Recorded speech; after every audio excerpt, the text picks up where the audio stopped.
नमस्कार साथियों और विद्यार्थियों, कैसे हो आप लोग। हमें पूरी उम्मीद है कि आप सब बहुत ही अच्छे और बेहतर होंगे।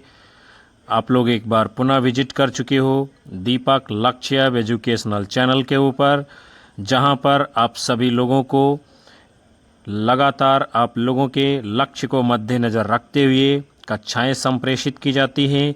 उसी कड़ी में आज हम पुनः जो है संपूर्ण रीतिकाल के महत्वपूर्ण प्रश्नों और तथ्यों को लेकर उपस्थित हैं, और ऐसे प्रश्न जो भारतवर्ष की विभिन्न परीक्षाओं में लगातार पूछे जा रहे हैं और पूछे जा चुके हैं। आप सभी में से कोई चैनल के ऊपर पहली बार आया है तो सब्सक्राइब कर लीजिए, बेल आइकन दबा लीजिए, ताकि आपको भी महत्वपूर्ण कक्षाओं की जानकारी समय समय पर मिलती रहेगी। तो एक बार आप सभी लोग सेशन को लाइक कमेंट कर शेयर कर दीजिए और सेशन को पूरा वॉच करिएगा। हम शुरुआत करेंगे पहले प्रश्न के साथ में। क्या है? कबीर विद्यापति बिहारी में रीतकाल के कवि कौन हैं? तो वो हैं आपके बिहारी जी। फिर है पंडित विश्वनाथ प्रसाद मिश्र जी ने उत्तर मध्यकाल को क्या नाम दिया है? तो इन्होंने कहा है उत्तर मध्यकाल को श्रृंगार काल। अगला है रीतिकाल को श्रृंगार काल कहने की सिफारिश किसने की थी? सबसे पहले ये बात आपको ध्यान रखनी है, सबसे पहले किसने सिफारिश की थी? आचार्य रामचंद्र शुक्ल को। उन्होंने कहा था कि कोई श्रृंगार काल कहना चाहे रीतकाल को तो कह सकता है। फिर है उत्तर मध्यकाल को रीतकाल की संज्ञा किसने दी है? आचार्य रामचंद्र शुक्ल जी ने। हम लोग अगले क्वेश्चन को देखते हैं।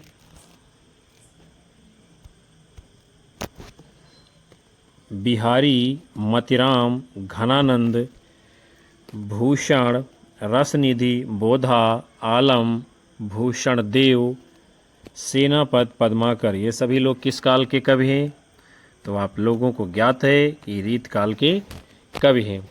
अगला है जन्म काल के अनुसार इन लोगों का आरोही क्रम है। केशवदास पहले आएंगे, फिर सेनापति, फिर देव, उसके बाद में पद्माकर जी। फिर है जन्म काल के अनुसार सही क्रम लगाना है, यानी पहले रहीमदास आएंगे, फिर घनानंद, फिर रसलीन, उसके बाद में ठाकुर कवि। आगे बढ़ेंगे।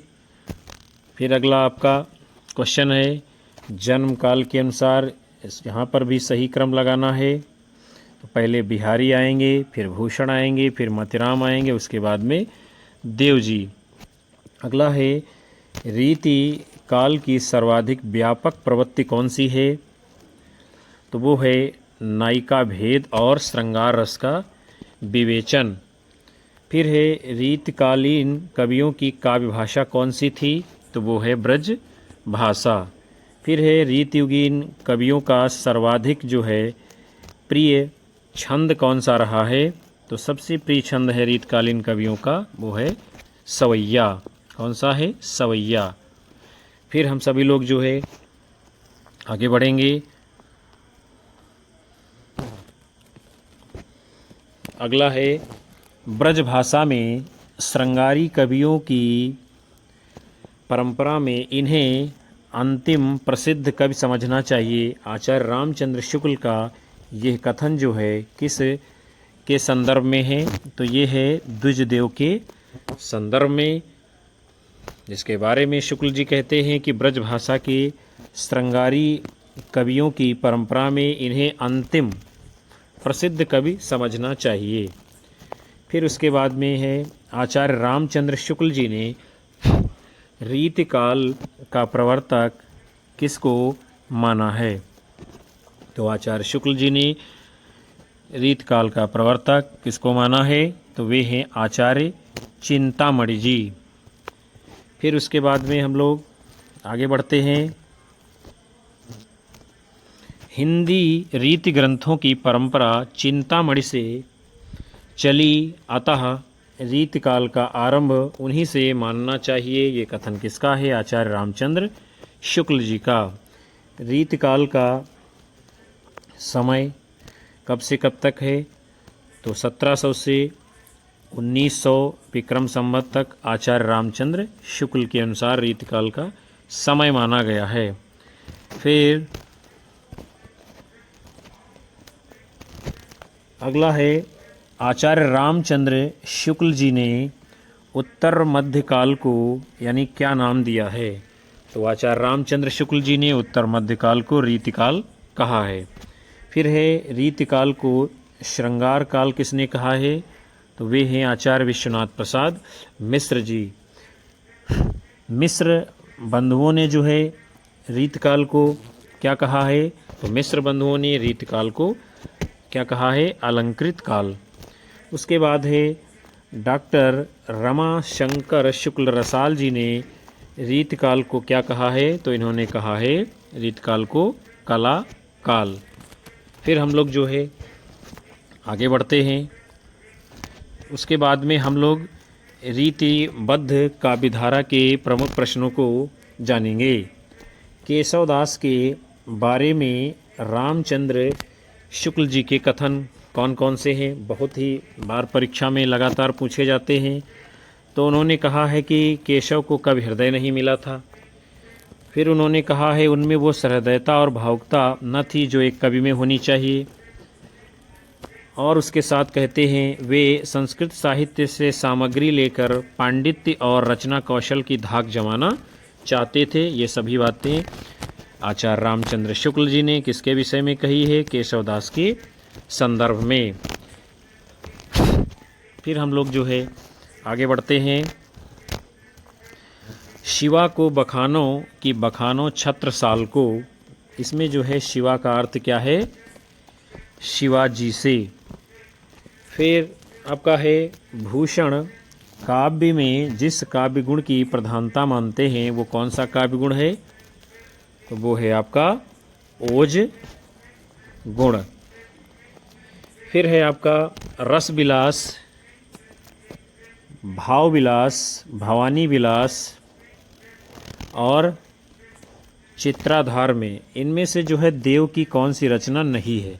तो इनमें से चित्राधार ये जो रचना है देव जी की नहीं है। फिर है, भूल कहत नवरस सुकवि सकल मूल श्रृंगार। ये जो है पंक्ति किस कवि की है? तो ये पंक्ति है आपके देव जी की। देव जी क्या कहते हैं कि भूल कहत नवरस सुकवि सकल मूल श्रृंगार। उसके बाद में है, वीर सिंह देव चरित, रामचंद्रिका, कवि प्रिया, रसिक प्रिया, रतन बावनी, जहांगीर जस चंद्रिका, विज्ञान गीता। ये सभी रचनाएं किसकी हैं? तो ये हैं आपके आचार्य केशवदास जी की। अगला है, डॉक्टर राम स्वरूप चतुर्वेदी जी ने छंदों का अजायब घर किस रचना को कहा है? तो उस रचना का नाम क्या है?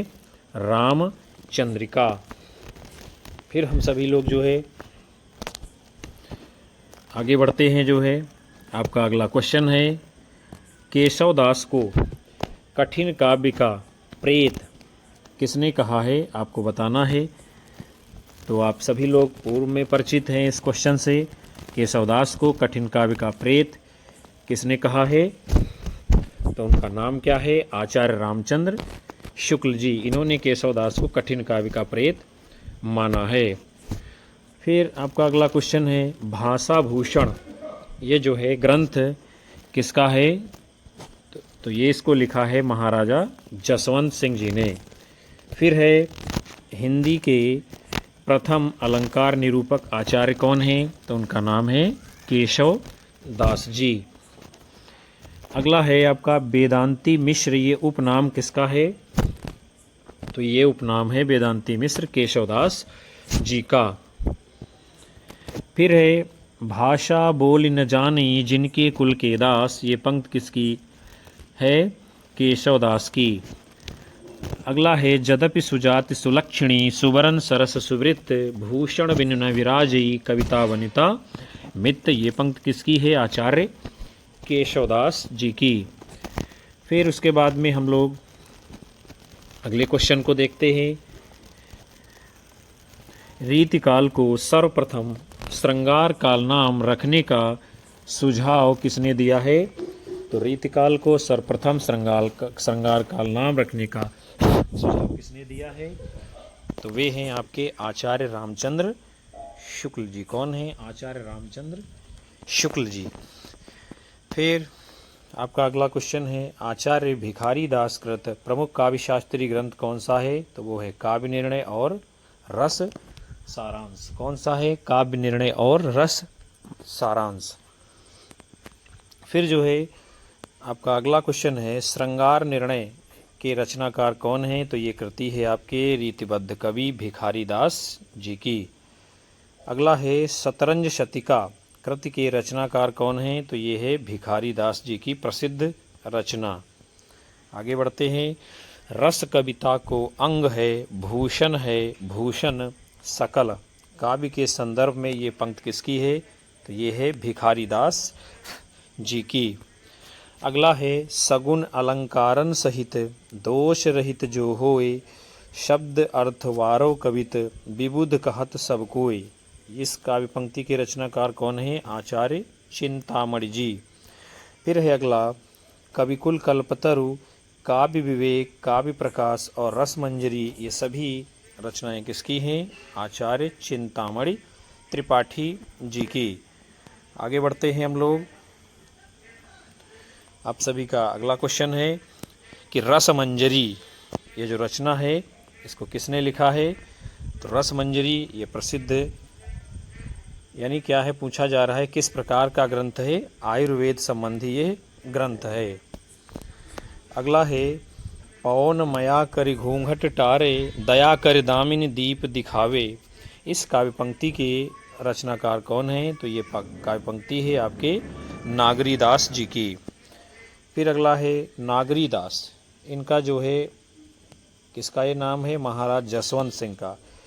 श्रृंगार रस, भक्तिसार, सुजानानंद, मनोरथ मंजरी, गोपी प्रेम प्रकाश, ये सभी रचनाएं किसकी हैं?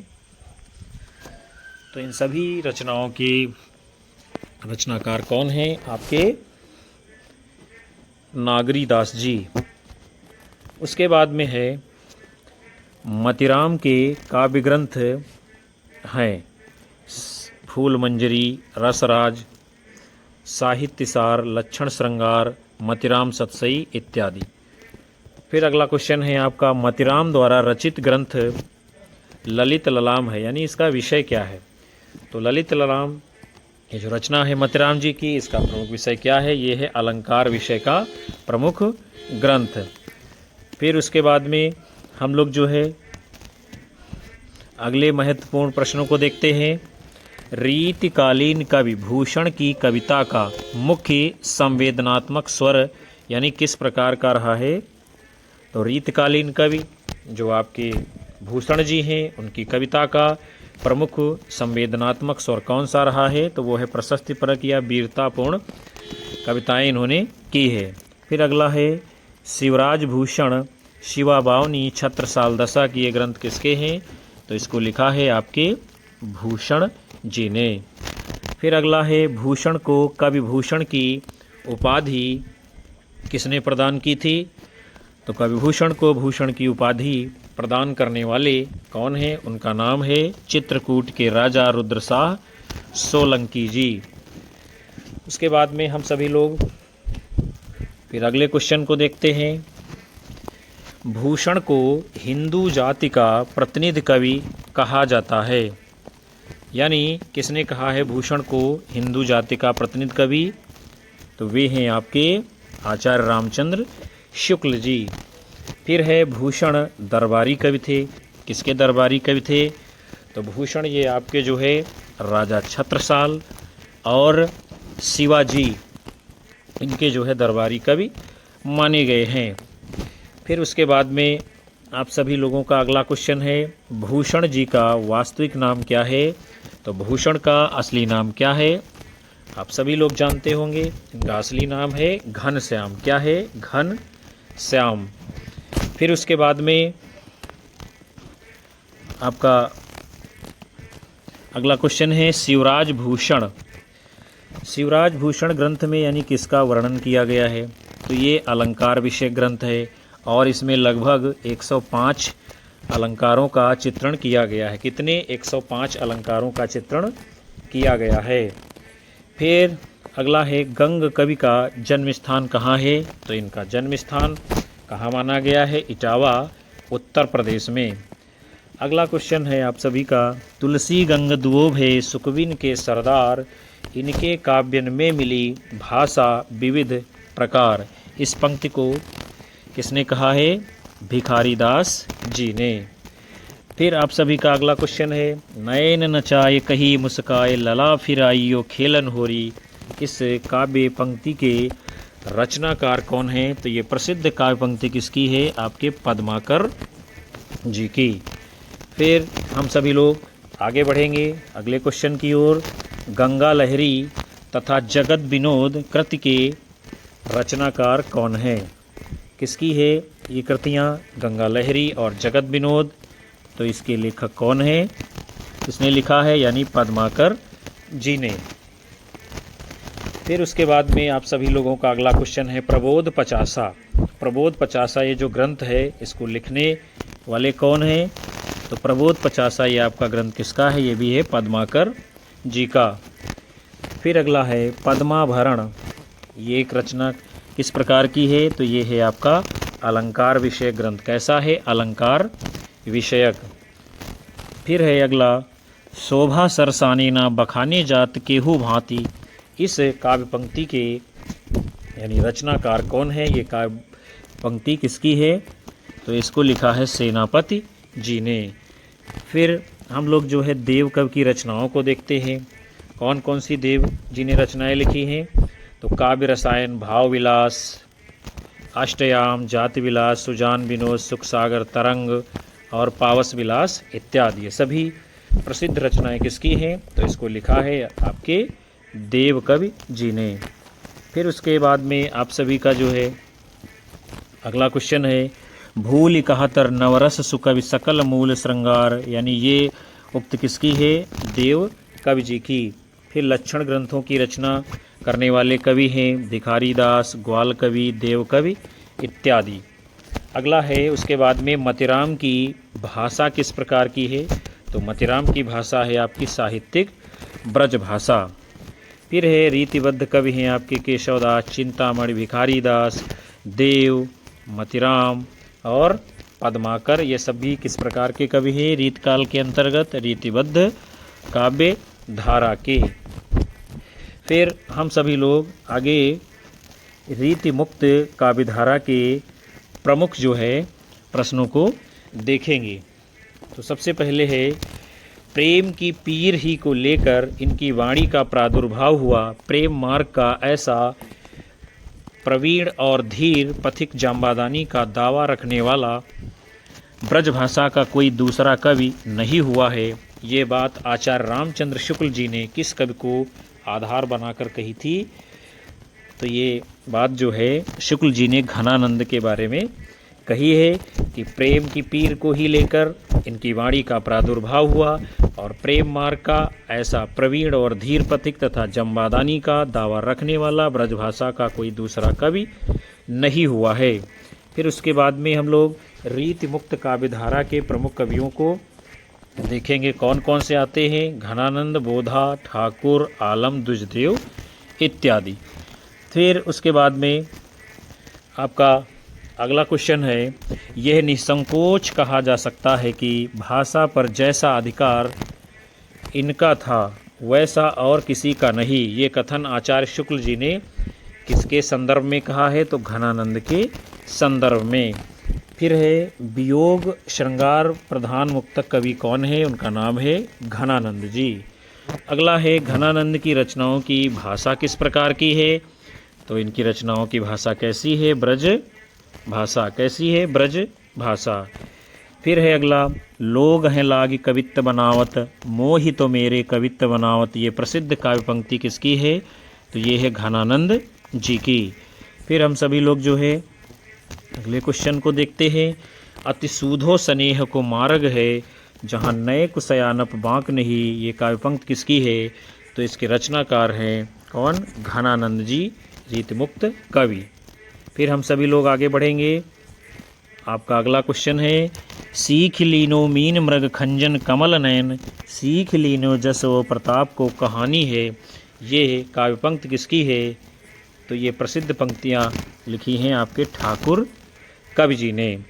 अगला है, अमी हलाहल मद भरे सेत श्याम रत्नार, जियत मरत झुक झुक परत, जही चितवत एक बार। ये काव्य पंक्ति किसकी है? सैयद गुलाम नबी रसलीन जी की, जो कि अंग दर्पण रचना से ली गई है। आगे बढ़ते हैं हम लोग। अगला है आपका, यह प्रेम को पंथ कराल महा, तरवार की धार पे धावनो है। ये है महत्वपूर्ण काव्य पंक्ति किस रीतकालीन कवि की है? तो इसको लिखा है आपके बोधा जी ने। किसने लिखा है? बोधा जी ने। फिर है आपका कवित्त रत्नाकर में कुल कितने अध्याय हैं? तो इसमें 5 तरंग मानी गई हैं। कितनी? 5 तरंग मानी गई हैं, इसको ही अध्याय कहा गया है। अगला है, कवित्त रत्नाकर की भाषा किस प्रकार की है? तो इसकी भाषा है ब्रज भाषा। फिर है, बोधा कवि जो हैं उनका असली नाम क्या है? तो असली नाम है बोधा कवि का बुद्धसेन। क्या है? बुद्धसेन। फिर है, इश्कनामा और बिरह वारिस, ये दोनों प्रसिद्ध रचनाएं किसकी है? बोधा कवि जी की। फिर आपका अगला क्वेश्चन है, सुजान चरित्र के रचयिता कौन है? तो सुजान चरित्र ये रचना है सूदन कवि जी की। किसकी है सुजान चरित्र? सूदन कवि जी की। फिर हम सभी लोग जो है आगे बढ़ेंगे। आपका अगला क्वेश्चन है, मतिराम बिहारी वृंद ने क्या है? सतसई की रचना की है। इन तीनों लोगों ने सतसई की। अगला है, अलंकार निरूपण करने वाले ग्रंथ हैं आपके रीतकाल में जो प्रसिद्ध माने गए हैं, भाषा भूषण, ललित ललाम और शिवराज भूषण।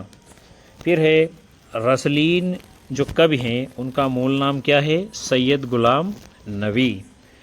फिर आप सभी का अगला क्वेश्चन है, बोधा एक रसोन्मत्त कवि थे और प्रेम की पीर की व्यंजना भी इन्होंने बड़ी ही मर्म स्पर्शनी की है। यह कथन यानी किसका है? बोधा के विषय में आचार्य रामचंद्र शुक्ल जी का। शुक्ल जी कहते हैं कि बोधा एक रसोन्मत्त कवि हैं। प्रेम की पीर की व्यंजना भी इन्होंने बड़ी ही मर्म स्पर्शनी युक्ति से की है। हम सभी लोग अब जो है रीति सिद्ध काव्यधारा के महत्वपूर्ण तथ्यों को जानेंगे। तो क्या है इसमें? बिहारी सतसई पर फिरंगे सतसई नाम से फारसी भाषा में टीका लिखी गई है। किसने लिखी है फिरंगे सतसई नाम से फारसी भाषा में टीका? तो वे हैं आपके आनंदी लाल शर्मा जी, जो कि बिहारी सतसई पर सबसे महत्वपूर्ण टीका मानी जाती है। फिर आप सभी का अगला क्वेश्चन है, बिहारी अकेले कवि हैं जिन्होंने ग्रामीण संस्कृति के विरुद्ध घृणा की अभिव्यक्ति की है। ये कथन किसका है बिहारी के बारे में? डॉक्टर बच्चन सिंह जी का। फिर जो है आपका अगला क्वेश्चन है, मिर्जा जयसिंह के आश्रय में रहने वाले कवि कौन हैं? तो उनका नाम है बिहारी जी। आगे बढ़ते हैं। आपका अगला क्वेश्चन है, फीको पय नीको लगे कहिए समय विचारी, सबको मन हर्षित करे ज्यों विवाह में गारी। ये काव्य पंक्तियाँ किसकी हैं? तो ये हैं वृंद कवि की।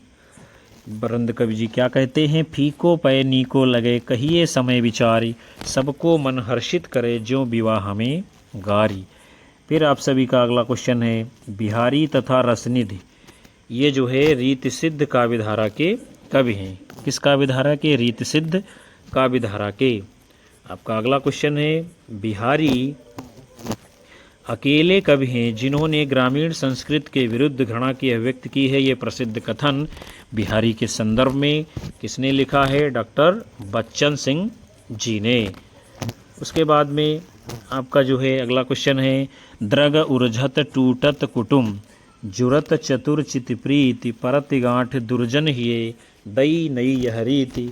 ये पंक्ति किसकी है? बिहारी जी की।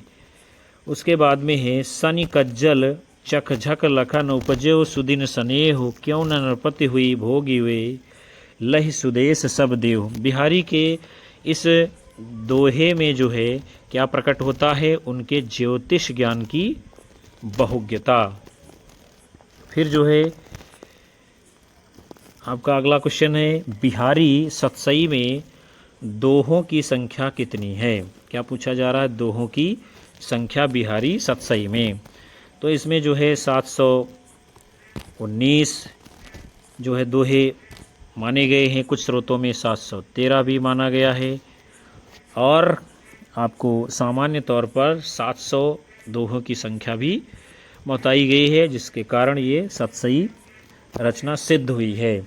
तो प्यारे विद्यार्थियों, आज के इस महत्वपूर्ण सेशन को हम यहीं पर विराम दे रहे हैं, जिसके अंतर्गत हमारी कोशिश थी कि रीतिकाल के सभी महत्वपूर्ण तथ्यों को एक साथ आपके समक्ष प्रस्तुत किया जाए, जिससे रीतिकाल के बारे में महत्वपूर्ण जानकारी आप तक पहुंच सके। हमें उम्मीद है ये सेशन आप सभी लोगों को पसंद आया होगा, जो कि आपकी आने वाली परीक्षाओं के लिए बहुत ही कारगर साबित होगा। आप सभी लोग कक्षा को लाइक ज़रूर करें, अपने अधिकतम साथी मित्रों में शेयर अवश्य करें। यही हमारे लिए ऊर्जा का कारण बनता है, जिसके कारण हम आप सभी लोगों को अपने व्यस्ततम समय में से समय निकालकर आप लोगों तक लगातार कक्षाएं देने का प्रयास करते हैं। उन सभी लोगों का बहुत बहुत धन्यवाद जो अंत तक सेशन में बने रहे हैं। मिलेंगे आप सभी लोगों को हम पुनः एक नए सेशन में। तब तक के लिए आप सभी लोगों को नमस्कार, जय हिंद, वंदे मातरम, बाय बाय, शुभ रात्रि। आप सब